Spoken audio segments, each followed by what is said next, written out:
When, chief ministers of state are imprisoned, when there's threats to arrest the opposition party members, when Supreme Court judges go out to the press and say, democracy is under serious threat. When the media, mainstream media, has been taken over, how can you say that, we have a democracy?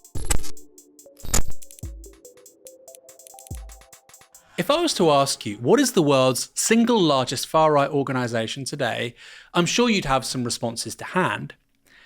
But I suspect most of you wouldn't say it's the RSS. That's an organisation in India which has really led to a takeover of that country's civil society, its infrastructure, in the name of Hindu nationalism.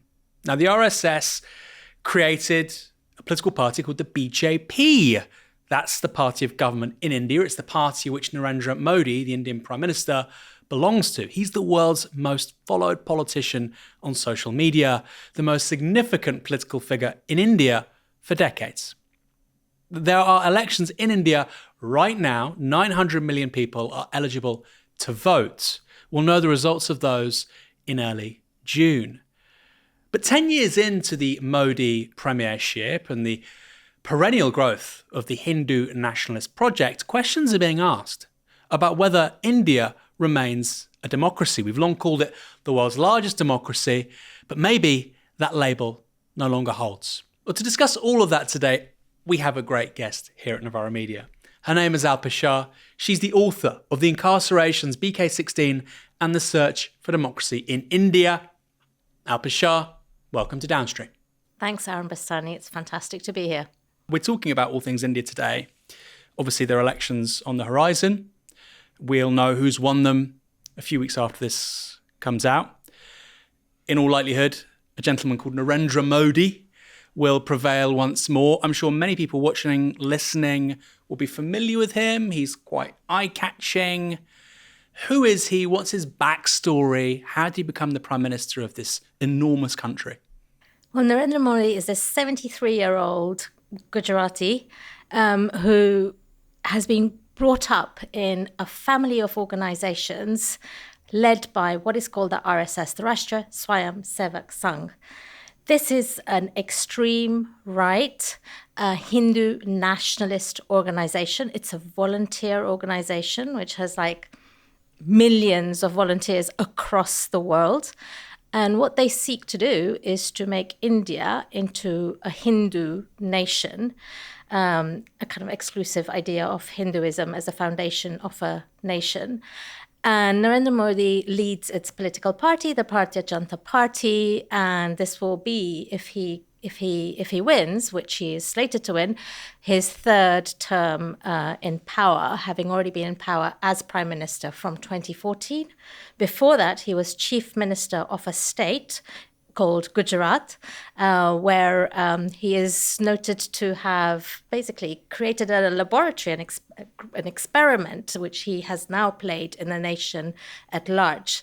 He is, he's very charismatic. He claims he is the son of a chaiwala, a guy who whose father sold tea in a tea stall, and he poses as a very much a people's man, not part of the elite, and he has this huge infrastructure of organizations that are working for him and his party, and this larger family of organizations at the head of which is the RSS.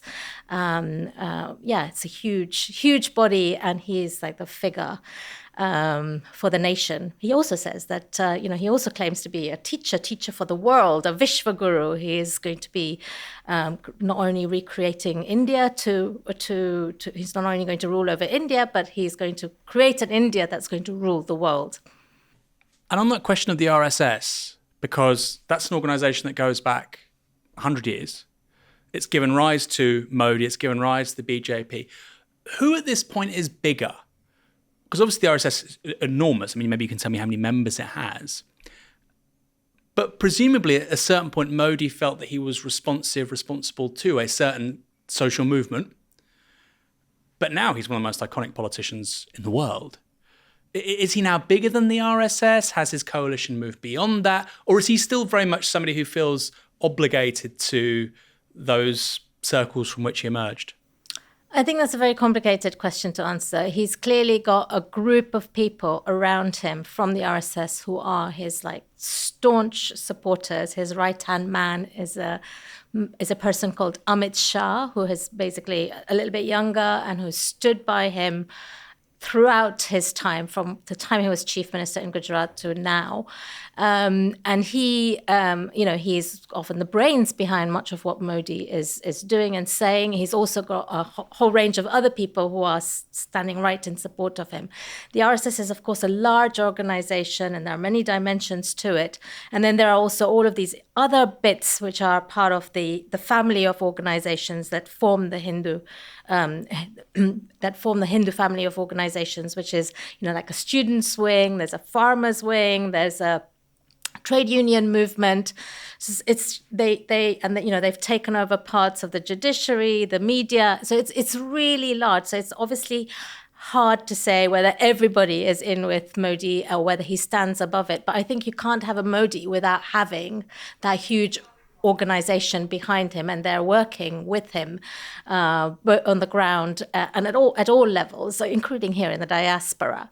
So it's very different to, I think, Trump, for example, who is, an icon in and of himself, and yes, who has a bit of support, and a bit of an organization. But this is, as you say, 100-year-old organization which has its fingers in every aspect of Indian life and life overseas. Yes, a theory of change which feels very familiar to anybody on the left.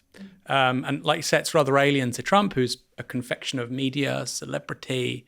So there is that. I mean, what I do find interesting, and it isn't touched on in the book, and we will talk about the contents of the book very shortly, because obviously it focuses on India, on Modi, but it looks at all of that through the prism of this extraordinary case, this story of these activists who've been arrested quite unjustly.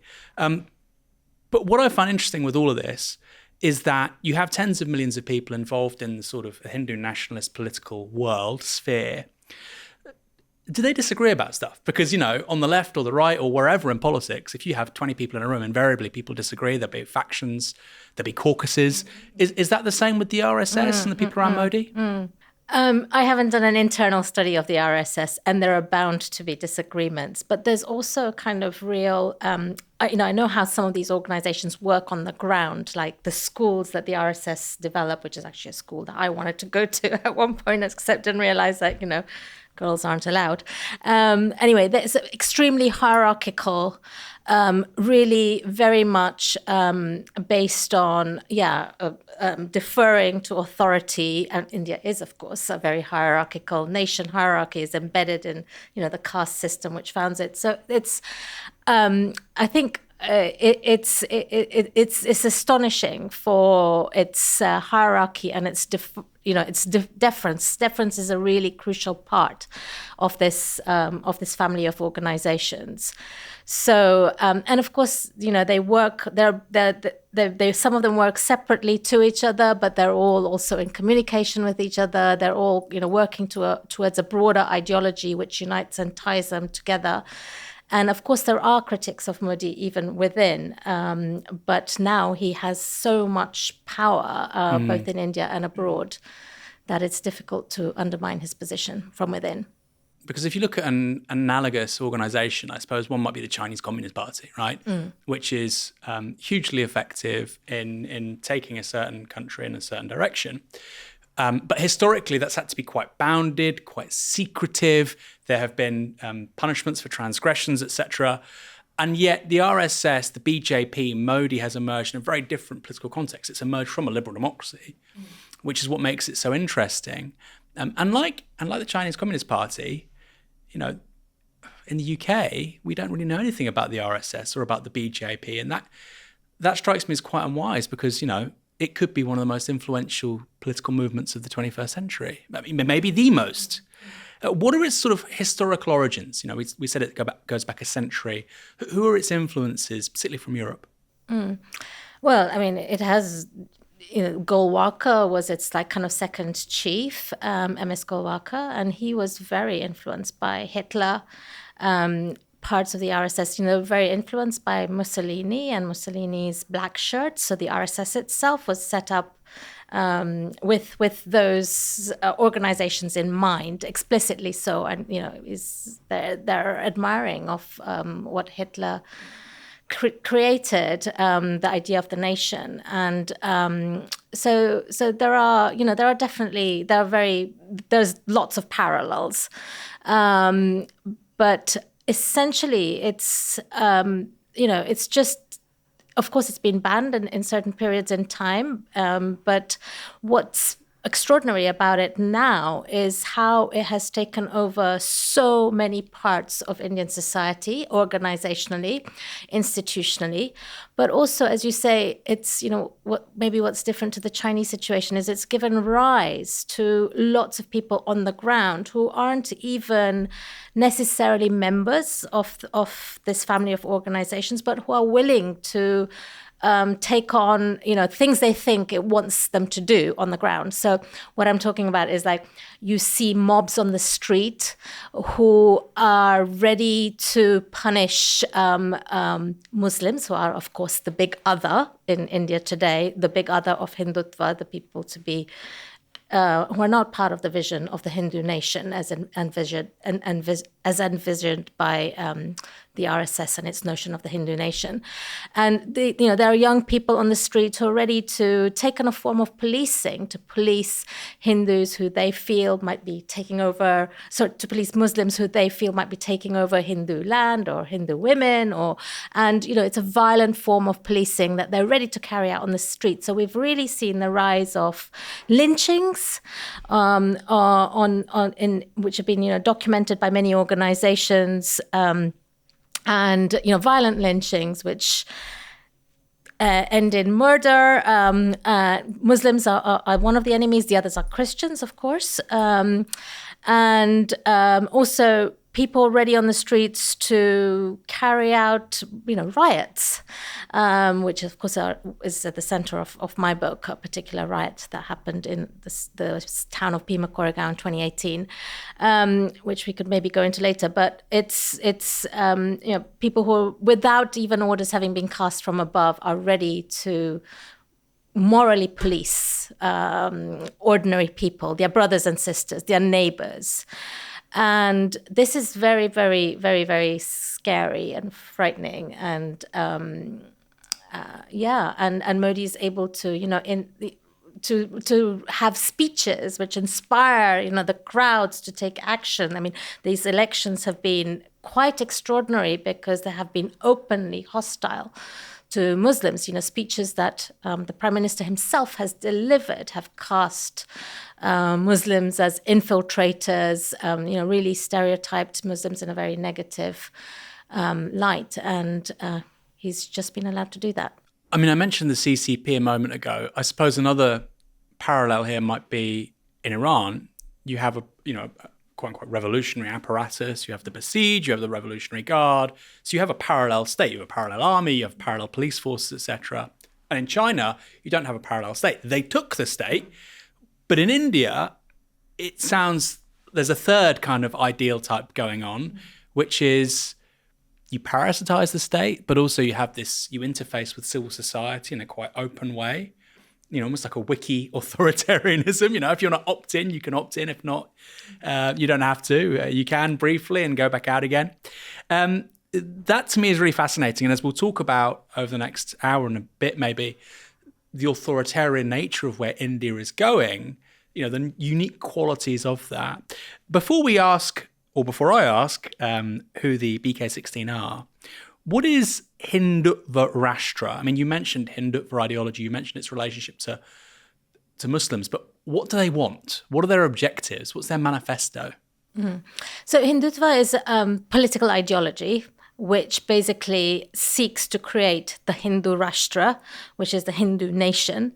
So they want to recreate the Indian subcontinent around a purely Hindu idea of the nation, so a religious idea of the nation.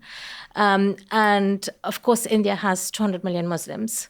It's the second largest Muslim population in the world, the largest minority in India. So they are to be included only as a. They're mainly to be excluded, but they're fine as long as they agree with this idea of the Hindu nation, right? And so nobody's proposing they move to Pakistan, or is that something some people say? Well, there have been moves which have been extremely exclusionary, new citizenship laws which discriminate explicitly against Muslims. India has Kashmir, which was given partial autonomy at the time of independence, after independence from British rule, and that partial autonomy of Kashmir as a Muslim majority region in India has been stripped away under Modi after he won the last elections. There have been experiments in certain states where those who don't have citizenship, which inevitably are Muslim migrants, are put onto a register and then put in these kind of deportation prisons. So there are these slow experiments that have been going on, and some explicit in the last few years, an explicit exclusion of Muslims from the Hindu nation. So it remains to be seen, what would happen with the third term in power. But India is a very diverse nation. So remember, Hinduism itself is one of these religions which is practiced in so many different ways across the country. Actually, there's there's a lot of parallels between how certain aspects of Islam and Hinduism are practiced in certain parts of the country. Not huge differences between the two in some places. But what I guess they're trying to do with the RSS has been trying to do is create a more unitary idea of Hinduism, which is, which the Islam and Christianity are the obvious others, that they're comparing to. So a religion with one text, a religion with, one main god or a series of main gods, rather than this kind of very polytheistic practice of Hinduism, and then thinking about, building of temples as the site of worship, which, again, there used to be all kinds of little shrines and even trees and, rocks that you could worship. But now, these building of temples, which has gone on everywhere across India. And of course, this big battle to reclaim what are so-called, which sites where mosques are built, and demolish those and say that actually there was a Hindu temple here in the past, and now we need a Hindu temple. Then the most famous of those is in the city of Ayodhya, where a mosque was, violently destroyed, and now that has been the center of a Hindu temple that has been founded, that Modi opened up recently. That was this year, wasn't it? That's right, yes. And there was this extraordinary speech where he said, this is a moment in history, and in 1,000 years' time, people will be looking back at us. And I just thought, wow, not many politicians in the West speak in that kind of register. Right. And if you remember, he almost dressed as the reincarnation of the Lord Ram, when he was doing that. And this idea that he is, they've been casting this idea that India has been colonized for 1,000 years, so forget the British, they were just here in the most recent period. But there was the Mughals before, and, now finally... Who was before the Mughals? Because I've heard that 1,000-year phrase. I don't know who they claim was before the Mughals, but they have this the Mughals are a big kind of they've rewritten history books to remove bits of the Mughal empire, or to wherever the Mughals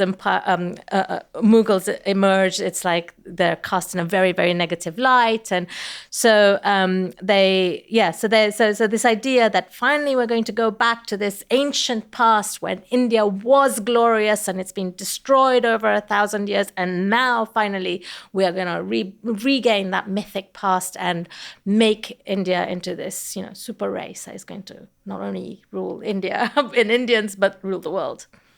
How recently has this all accelerated? Because obviously we said the RSS is 100 years old, and, Modi was in politics in 2000, and, Ayodhya, the temple, was destroyed, I think, in the early 1990s. But I also remember watching a Bollywood film about Alpa Shah, Akbar the Great, the the Mughal emperor, or the world emperor, I think he was called.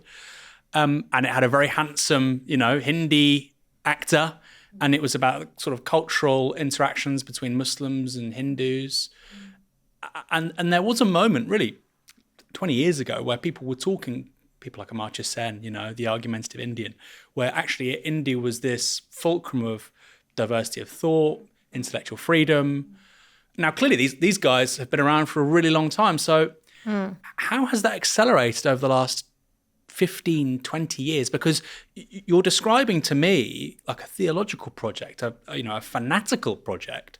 So when did that really come into focus? Was it with the election of Modi in 2014, or was it before or after?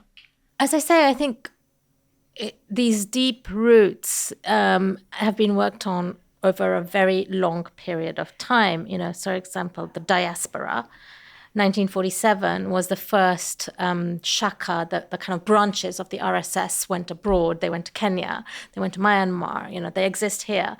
So it's been a slow project over a long period of time. But I think since 2014, when Modi actually became prime minister, this has really accelerated. And where, you were talking earlier about a parallel state and then the capture of the state and what do we have in India. So I think, there's been this kind of parallel organization at every level that's been put in place over a long period of time. But from 2014, we've had, the attempt to capture all aspects of the state, right? Rewrite history textbooks, colonize all the cultural institutions, place your vice chancellors at the top of all the universities, take a slow takeover of the judiciary, how judges are appointed, a slow and a total takeover of the mainstream media. So that project has really accelerated since 2014 when Modi came into power as prime minister. There's a fantastic political scientist called Christophe Jaffrelot who argues that actually this experiment was really worked out in the state of Gujarat when Modi became chief minister. Then between 2001 to 2014, he was chief minister of Gujarat state, and he at a small regional level. I mean, Gujarat is not small, but at a regional level, he worked out the capture of the judiciary, the capture of the police. The police is very important. We haven't talked about the police, and that basically then set his experiment and that of the RSS into motion at a kind of on a global scale when he finally came into power. We'll return to all of this because it's absolutely fascinating. And we will do so through the prism, as I said at the start of the show, of this book, your book, The Incarcerations, BK16 and the Search for Democracy in India. BK16, who are they? Why did you write a book about them? Well, they're these extraordinary people. They're professors, they're lawyers, they're journalists, they're artists, they're trade unionists, a range of people who are working in different parts of the country, who weren't kind of necessarily connected. Some of them knew each other, who in 2018 found themselves raided by the police of one city, Pune, in Maharashtra state. Their electronic devices were taken from them, their computers, their mobile phones, or their USB devices. And then slowly over a period of 2 years, well, actually quite suddenly for some of them, they found themselves thrown into jail. The police claimed that they had found electronic evidence, which was many letters, that showed that they were terrorists, Maoist terrorists, that they were waging a war against the Indian state, and they were plotting to do such things as assassinate Prime Minister Modi. And they threw them in jail under anti-terror laws under which bail is near impossible in India. Trials take years to even begin. There's no trial yet, almost 6 years on since the first arrests. And they... So when you look deeply at who these people were, they were all fighting in some way for India's most marginalized populations, its Muslims, we've talked about. They were fighting for its Dalits, who are previously untouchable communities in India, and its Adivasis, its indigenous people. So there's three main minorities, 100 million Adivasis, 200 million Muslims, 200 million Dalits. They were fighting for their rights against the kind of very oppressive structures of the state and its relationship with, global capital that has been impacting their lives. And so they were not like, the poorest of the poor, like Adivasis, indigenous people. There's thousands of Adivasis in the prisons of Central and Eastern India at the moment. They were fighting for the rights of these indigenous people, trying to get them out of prison, fighting against the mining corporations, trying to take over their land. So they were intellectuals and activists at the same time. They had deep roots in social movements on the ground. And these are the kinds of people who are not easily silenced, because they have both these deep roots in social movements on the ground, but they're also nationally known, and some of them are internationally known. So some of them, like Professor Anand Teltunde, is one of the greatest anthropologists of caste. We have hosted him at the London School of Economics on 3 different occasions. Gautam Navlakha, a very well-known Kashmiri activist, but also he's not Kashmiri, but he's fought for the rights of Kashmiri people. He was a journalist of the Economic and Political Weekly, one of India's most established news magazines over 30 years. There was Sudha Bhardwaj, a trade unionist and a lawyer who was actually born in Cambridge here in the UK, whose mother was a very famous economist, came from a very elite background, and she, at the age of 23, decided to go and work with the trade union movement in Chhattisgarh, fighting for labor rights, and then turned into a lawyer and worked for indigenous rights.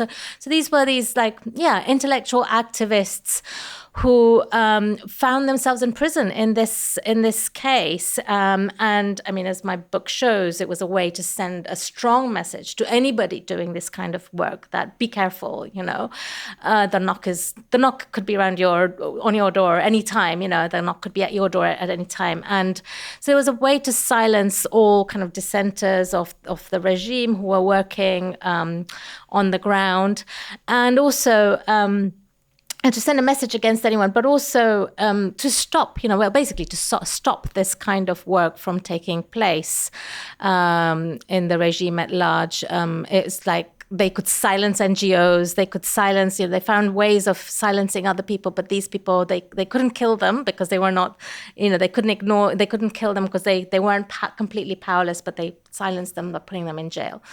So, and the evidence, as my book shows, has been, implanted on their computers. There's just so many discrepancies throughout the case that it's, the charges are very, very trumped up. I mean, it's a very long book, and that's not to criticize it. I love long books. But, for the first third, you introduce these characters, this cast of characters who come across as saints, frankly. I'm sure they're not perfect, nobody is, but they come across as extraordinary people. And then really it's in the final third where you actually talk about the extent of what's happened to them in terms of evidence being implanted onto their computers remotely using malware.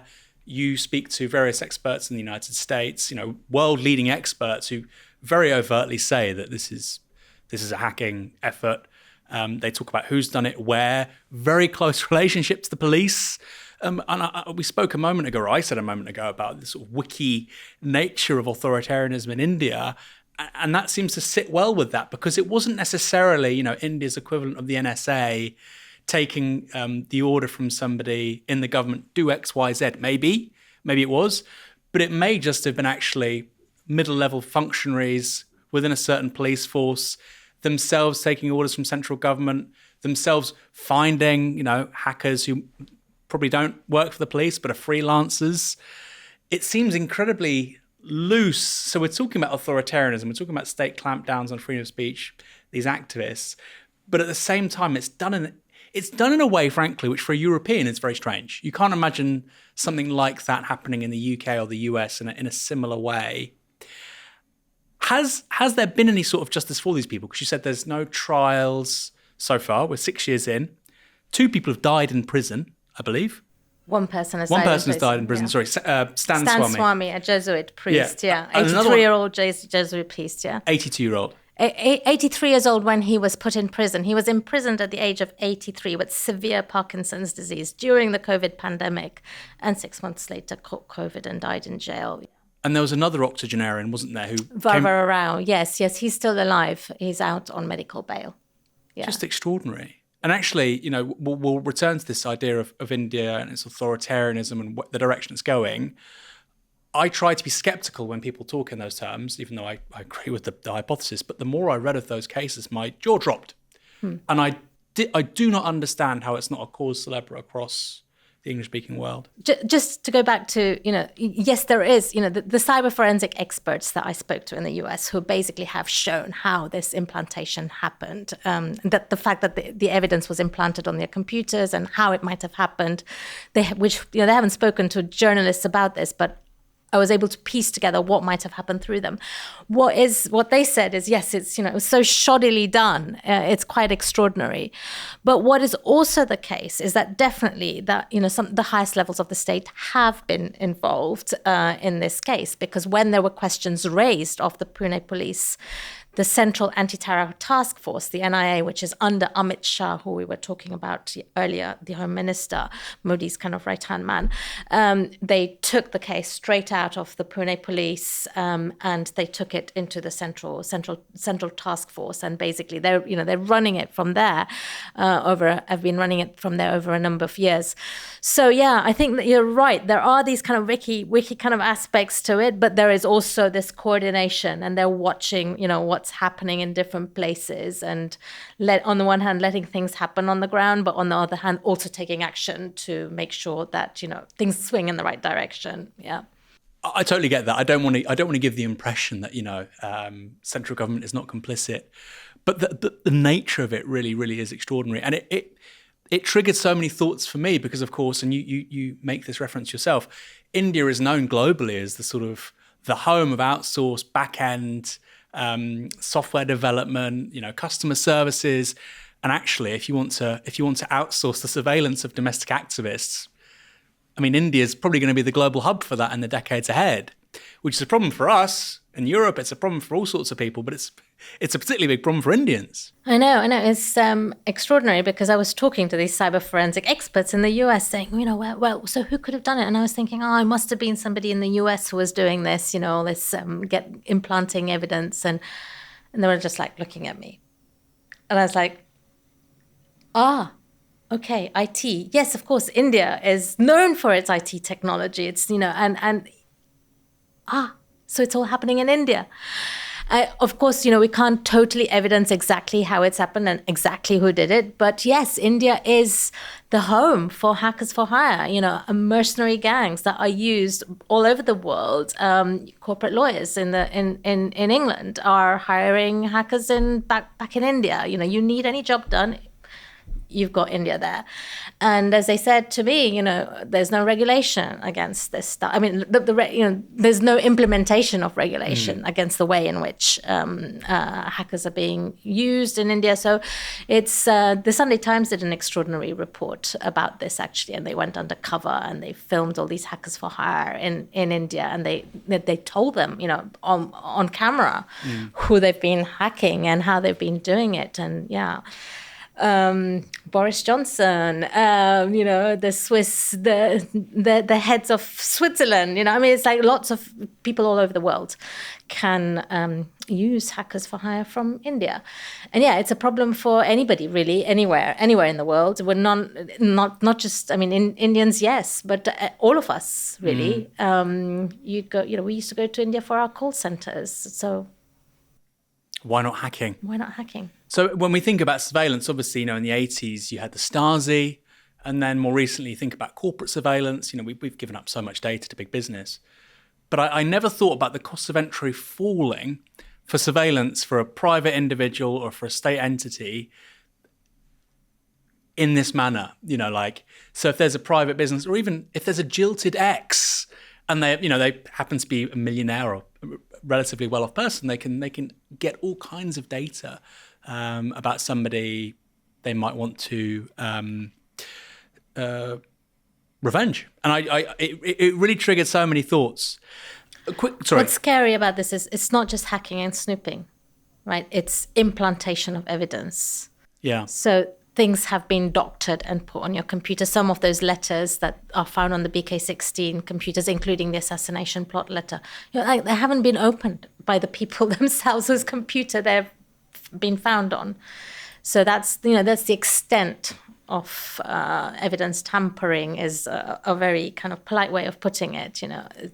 And you've been an anthropologist of Maoists, and I think anybody familiar with radical political movements know that they do not write stuff down. Absolutely. Anything that's remotely incriminating, you don't do it. No. And when I first saw those letters, because I've been following this case from the time the BK16, the first imprisonments took place, because I knew many of the BK16, having done all this research in India. And I looked at the assassination plot letter and I thought, it just doesn't add up. No Maoist would use the name of ammunition. No Maoist would sign off their letters, with names. I mean, no Maoist would use names. They would just, everything is anonymized.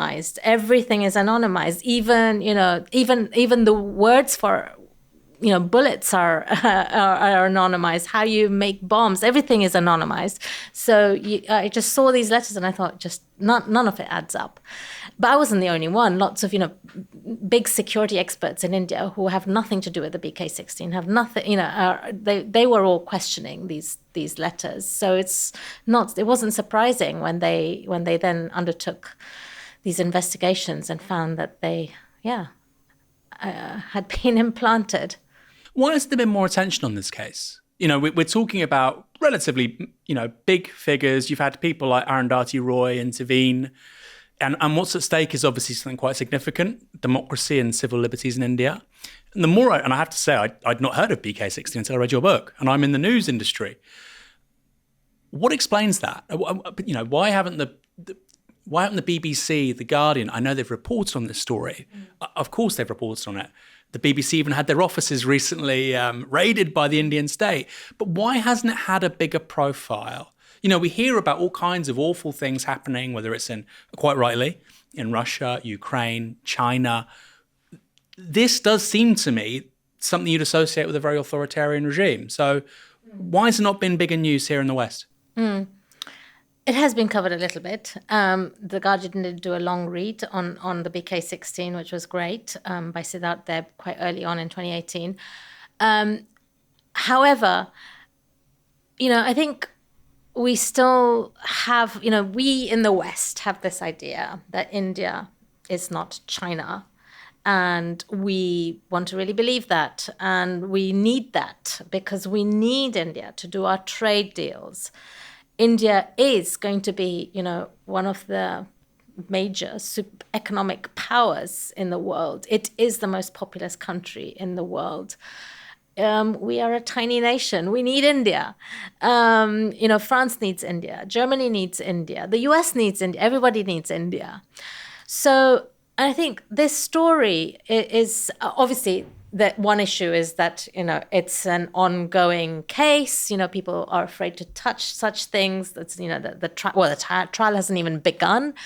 And I think, also the evidence has come in drips and drabs. So, the cyber forensic reports started in, the arrests started in 2018. Then the first reports were in 2021. Further reports, came out over the next few years. Some of the cyber forensic stuff is all the people who wrote the reports, it's written in very technical terms. They haven't given interviews to journalists. There was one story in The Wired in the US, but a lot of it hasn't been covered, even in India, right? So that firstly, there's been a silencing of the Indian media as well, right? We'll go back to that in a moment. Yeah, we'll go back to that as well. And then secondly, foreign correspondents working in India. People, it's a difficult story to cover because many of these guys it's said that they were Maoist terrorists, and anybody sympathizing with the Maoist cause or seen to be, you can also be branded as a Maoist terrorist. So there's this, people being afraid to really look at this story properly. And then just so many different dimensions to it, which need to be, brought together. There's these riots that we never talked about again, where, the BK16 were alleged to have incited violence in this place called Bhima Koregaon. Again, that is a story in which Hindutva supporters instigated those riots. And then that was, and then the BK16 were said to have had incited those riots when many of them had not even heard of this place where the riots took place. Anyway, so it's a very complicated and big story, and it really takes somebody to work on it, for a number of years, 4 years, to put it together and to figure out what's going on. So it's partly that's it, like the difficulty of covering a case like this, which includes the fact that, the trial hasn't begun. It's like you're still in the middle of this case unfolding, actually. But also, the silencing of the media that's taken place, which has impacted so many people. I mean, look at the Modi documentary that was silenced, the BBC Modi documentary that was silenced, right? I mean, at the heart of it there was nothing new in that documentary.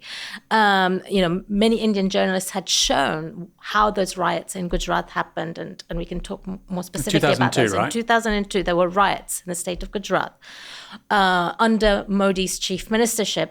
1,000 Muslims were killed, butchered over 3 days. Horrific things happened to women. Fetuses were sliced out of stomachs. The most it was like the butchering of a population. These were Muslims, or mainly Muslims, that were killed, and it happened over a period of 3 days. And at the time, there were people saying, well, there was a police officer who said that Modi actually said to the police not to intervene in the rioting, and that guy was put in prison. The police officer was put in prison. He's still in prison. He's still in prison? He's still in prison. He's on a life imprisonment. For what? For what? For saying something? For something else. He's been put in prison for something else. This is how it happens. Find some other story to put you in prison on. But he's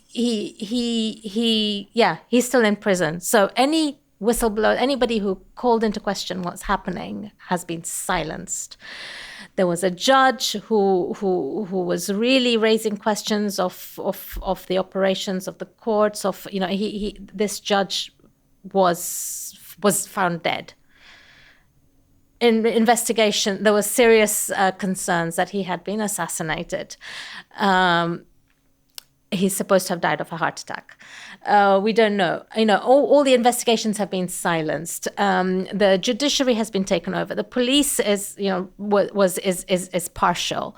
Has been taken over. What you're describing here is extraordinary.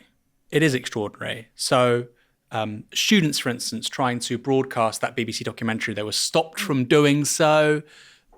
Members of the judiciary dying under suspicious circumstances, to say the least. Thousands of political prisoners across the country, whether that's Dalit activists, Adivasi, or people like the BK16, thousands. Many people dying, massacres. Chief ministers of state in prison, did you know that? Yeah, yes. I mean, and the thing is, it might sound, again, if somebody's coming fresh to all this and they're not familiar with Indian politics, they might think this is also conspiratorial. Modi goes and hangs out with Biden and Rishi Sunak, come on. When you read the book and you see it chronicled, your jaw drops. And this may sound hyperbolic. You might not agree. But actually, when I look at the charge sheet against Modi, I don't see him as being especially different to somebody like Vladimir Putin. Now, Vladimir Putin has prosecuted multiple wars abroad. That's very different. He's broken international law. Very important. Modi's not done that. But I'm talking about the domestic style of governing, a managed democracy, illiberal democracy, moving to something probably darker, suppressing the press and so on. I think there are very clear parallels. And in some ways, I think it's worse because of these massacres. And again, the numbers of Dalits being killed, Adivasi being killed, being incarcerated, these are not stories you would associate with a liberal democracy. And I don't think people in this country, across Europe, across the West, realise that, actually. You mentioned Dalits, Adivasi. Let's start with Dalits. Obviously, a huge part of how that falls. 200 million of them.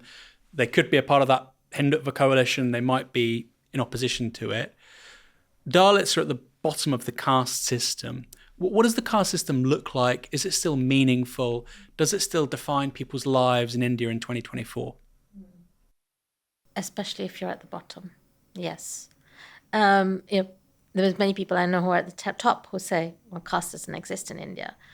But if you're at the bottom, caste is this system of social hierarchy based on purity and pollution, religious purity and pollution. So if you're at the top and you're a Brahmin, Brahmins are at the top, you are basically completely pure, and all your pollution, which are your secretions, like your bodily secretions, they are swept away and cleaned by people right at the bottom.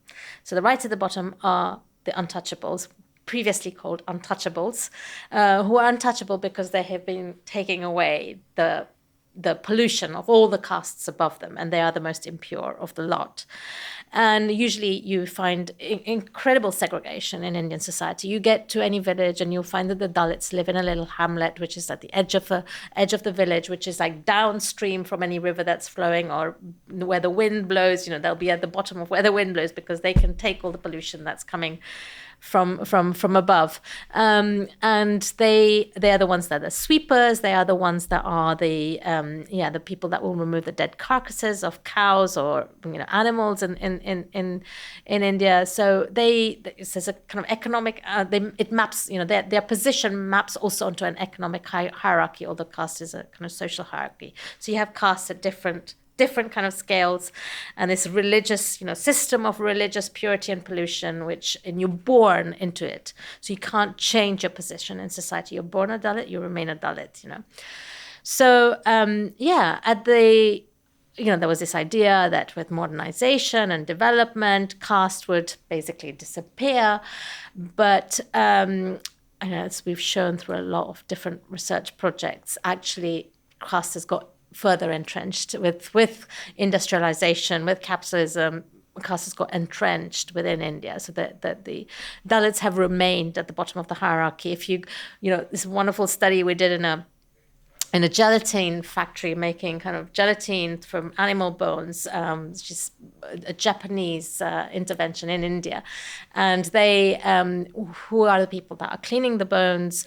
Who are the people that are doing all the toxic work, making the gelatine? It's the Dalits.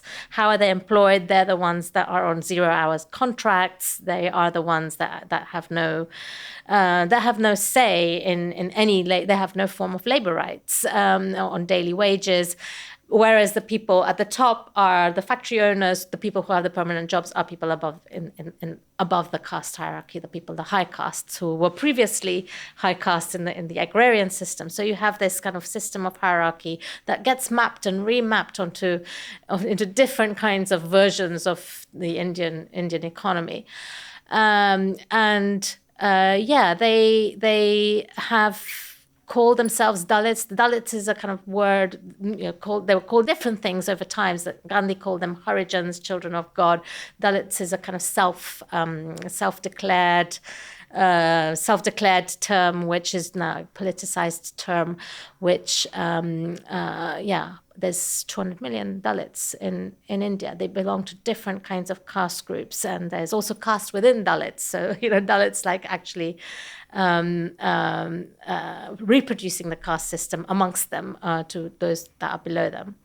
So how are they being recuperated by Hindutva? Because obviously you've got rising inequality, you've got political repression. These are people at the bottom of the socioeconomic ladder. Why would they seek to reproduce that system of oppression? Well, the RSS was, notoriously a very kind of Brahminical, a high caste organization. But at some point, they've seen it very important to have Adivasis and Dalits as part of their project. So if they've turned over to Christianity, so many Dalits and Adivasis tried to escape the stigmas of caste and tribe by converting to Christianity. So if they've been part of this conversion process, there's been this call back, come back home, come back to Hinduism, and the ways in which the Hindutva project has tried to really gain the Dalit voice is by really presiding over or taking over one of the Dalit icons, who is a man called Ambedkar. B.R. Ambedkar, he's an alumni of the LSE and of Columbia University. He was a Dalit. He was really influential in drafting the Indian Constitution. He led the drafting of the Indian Constitution. And as a result, he has become a kind of icon of Dalit rights across the country. And the Indian Constitution is pretty amazing because it has recognized the discrimination on caste and tribe, and it had affirmative action measures in place. So places in education, places in places in schools, in medical facilities, which were for Dalits and for Adivasis, recognizing that historically, they were so stigmatized that always be kept out of these of these spheres of society. Also affirmative action in political positions, MLA positions, members of legislative assembly positions. So there have been various forms of affirmative action that have tried to correct this historic discrimination. So the RSS realized at some point that it needs to incorporate Dalits, and they've kind of really taken over. Ambedkar is now very much an RSS icon too, and Ambedkar and through that there's been this project of bringing Dalits into the Hindu fold. So many of the BK16 who are arrested were Dalits, but they were working for a very different idea of India. That was an idea of India where Dalits would ally forces with Adivasis, with other lower castes, not on an identitarian basis, but in order to challenge the pact between state and capital. So they really had this analysis of inequalities being generated in India, which was not just through caste, but also through kind of these economic inequalities that were being created by large corporations. So that's, so Dalits, big, huge range of kind of different kinds of social movements amongst Dalits.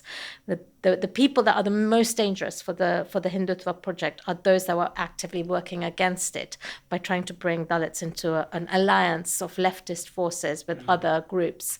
And those are the people that were incarcerated in the BK16 case. It is fascinating because, if you're trying to build a sort of anti-systemic coalition, it would include Muslims and Dalits and middle-class intelligentsia and people who believe in the project of the post-independence India and Adivasi. And that, creating this sort of populist alliance that includes Adivasi, includes Dalits, seems quite key to the sort of hegemony of Modi. So that's Dalits, 200 million people. Again, for a European, it's just crazy to think. It's Germany, France, the UK, and more. Adivasi, who are they? Again, a big minority, 100 million. Again, different groups of people who call themselves Adivasi. So there are Santals, Orans, Mundas, Korma, there's lots of different groups. Typically, they are the people that have retreated into the hills and forests of India. So India has, lots of hilly forests, especially in the center and the east of the country. And historically, going away from the state forces, moving away from the caste system in places which were considered wild and savage, and they have been stigmatized as being as wild and savage and as barbaric as the landscape in which they find themselves. Typically, places in India that have, in the areas where I worked, no roads, no electricity, no running water, thick forests. So they have, to a certain extent, maintained a certain autonomy from the rest of Indian society and have developed cultures and societies which are quite at odds, in my opinion, with the rest of India. They are far more egalitarian. Their women have a lot more freedom than the women of, caste Hindu women, in less patriarchal. All forms of experiments of democracy, which I find quite visionary. It's like experiments of sortition, choosing leaders by random selection, I found in Adivasi areas.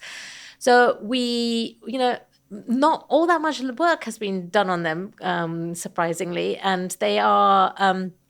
They also why they've become of great interest to the Indian nation in recent years is that since 1991 especially, is that India's richest mineral reserves lie under their lands, and this just happens to be the case. There's coal, iron ore, bauxite, mica, diamonds, much more, and the Adivasis live on top of this land. Historically, they were quite fierce. They fought all these colonial battles. The British wanted to take timber from their forests. They fought and they won some protective measures. So measures such as, only an Adivasi can buy the land of an Adivasi. So there's the measures which protect their land and forest rights to a certain extent, which got put into the Indian constitution and protected them. So now, of course, when India liberalized its economy, which it did in 1991, and welcomed in foreign multinationals into the region, so, POSCO, Rio Tinto, Vedanta, SR, all of these companies want to get in and get those minerals and set up their power plants in these lands. It's hard for them to do so because those lands are protected.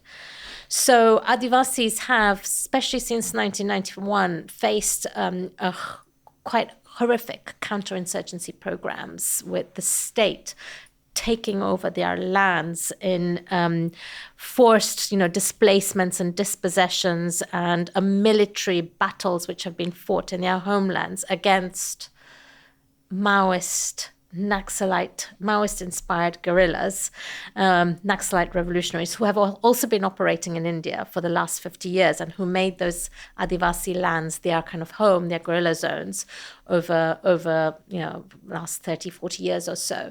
So in the name of getting rid of these guerrillas, there's been these huge counterinsurgency measures which have resulted in what are called encounter killings. So the state says that we have, found Maoists, and they just shot in self-defense and killed lots of Adivasis, and people like the BK-16 going to those areas and showing actually those weren't Maoists, those were, just ordinary Adivasis, ordinary Indians. Sometimes kids, right? This is what really shocks me, actually. Kids as well, yeah, kids too, yes, in that famous encounter, which is in the book, the Gadchiroli encounter.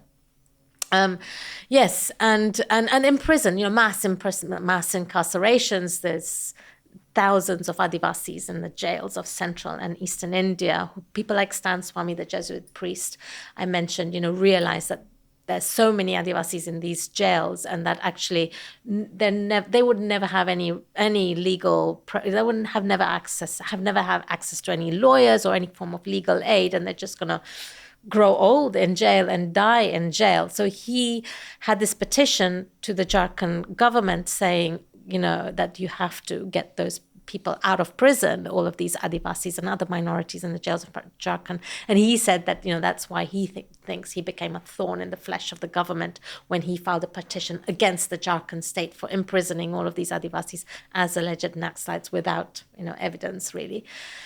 So they've faced kind of quite brutal forms of violence at the hands of the state. But of course, we can't consider the state actions without bearing in mind the multinational corporations that they have pacts with, the memorandums of understandings that have been signed across the board, granting them access to these lands, which then they can't get because the Adivasis are occupying it. So, yeah. So you mentioned liberal reforms after the early 1990s. You mentioned extraordinarily powerful people, capital, wanting this land, wanting these resources. It seems to me there's this partnership between post-neoliberal India, post-1990s India, and Hindu nationalism. And this clearly, as you said earlier on, is experimented with the first time in Gujarat. So we've talked about Modi when he was, the sort of leading political light of that state before he became prime minister, and his relationship with certain business interests. Today, as the prime minister of the country, how does he relate to various oligarchs? How do they exert influence, pressure? What kinds of things are they doing? Who are they? Well, one of the things to remember before we have this conversation is that everything was not glorious with Indian democracy and the relationship with Indian capital before the Modi regime, right? We've seen extreme forms of repression under previous regimes. And we see that very clearly in the Adivasi areas, because the current repression, which is being continued there, actually began during the Congress period. The BK16, they were fighting for the rights of Adivasis or Dalits, no matter what regime was in power. But under Modi, we've seen, an extraordinary pact between the state and capital. We've seen Modi has given rise to billionaires in India one of whom became the second richest man in the world after Bill Gates, and that is Gautam Adani. Gautam Adani was a small-time diamond merchant in the state of Gujarat, and Modi, when he came to power after 2001 in Gujarat, he made Gujarat the kind of economic model of what he wanted to do in the nation at large. And he held these amazing, vibrant Gujarat investment trade fairs where he promised, corporations that invested much better trade deals, labor laws would be kind of basically weakened, acquisition of land, which would be eased, which corporations could get with ease under Modi. So he really signed this pact with capital and gave rise to certain oligarchs. And I think we have to call them oligarchs. They're so comparable to what is happening with Russia because it was a reciprocal relationship. So Gautam Adani, from being this small-time diamond merchant, was promised coal plants, was promised power plants, was promised, got apple farms, got ports, got airports, and crucial bits of infrastructure under Modi. And Modi, wherever Modi went Gautam Adani internationally as well. He flew with him, and whatever pacts were being made, whether it was in Israel or he was there. Adani was there with him. So that has been like a crucial relationship. Another thing that the Modi government did is introduce this thing called electoral bonds, whereby donations could be made to parties anonymously. And so they changed legislation around funding and enable these electoral bonds, except that whilst the Modi regime was in power, the people that knew about what money was coming in was the State Bank of India, which donors had to go through. And of course, the State Bank of India is in the hands of the regime in power. So, or they know what's happening within it. So now, recently electoral bonds have been declared unconstitutional, very recently, just before the election began. And there's been this extraordinary, revelations of who gave what money to whom and how majority, more than half of the bonds went to the BJP, and so we've seen this. When people analyze Modi, they think about the RSS. They think about the strongman. They think about the RSS if they're aware of it and the strong infrastructure. But what's really important is the pact with capital, global capital. And how that has enabled his rise and the funding that underlies his party and his public appearances everywhere across the country, and how small-time merchant diamond merchant like Gautam Adani could become the second richest man in the world. And are these people, Tata, Adani, are they overt sort of cheerleaders of Modi? Because they're businessmen, right? I mean, they don't want to put all their eggs in one basket, or are they very much, look, this is the man who's going to lead India to prosperity. My God, do not get rid of him. Or is it a little bit more measured than that? Well, some of them obviously are his men, like Gautam Adani. but others have been in India over a long period of time, whether, Tata, for example, you mentioned. So I don't know, I haven't spoken to them, but I understand that there's some skepticism, that many of them might not actually like Modi, but he's the big thing, so they have to make things work with him, under him. So it's not necessarily ideological investment, he's who we'll work with today, maybe it changes tomorrow, but for now... Not with all of them. Not with all of them. Not with all of them. But yes, some of them, yes. Is it fair to say that India is no longer a democracy? Or it's no longer a liberal democracy? Yeah, I think so. We have elections that take place. A billion voters could vote right now, and voter turnouts will be high. But when, chief ministers of state are imprisoned, when there's threats to arrest the opposition party members, and that's just, that's just the tip of the iceberg, as you say. There are all these other people who have been imprisoned, literally imprisoned, as a way to silence dissent. When Supreme Court judges go out to the press and say, democracy is under serious threat, and they're talking about what's happening in the Supreme Court. When the media, mainstream media, has been taken over to such an extent that the last mainstream news channel, New Delhi Television, its senior editors, produce films which actually show how the pressures they were under to not criticize the regime, to propagate the regime's message, and as a result resigned and left and set up their own media channels. When this happened, and it's not just one person, it happened to so many people. When we have the rise of formal forms of policing which are in tune with the regime in power, but also moral policing on the ground. How can you say that we have a democracy? We haven't even talked about what's happening economically in the country, but in terms of even political representation, I think democracy, even. People are saying, it's an illiberal democracy. Democratic backsliding are the words that are being used. The Economist has said in their sleepwalking into authoritarianism.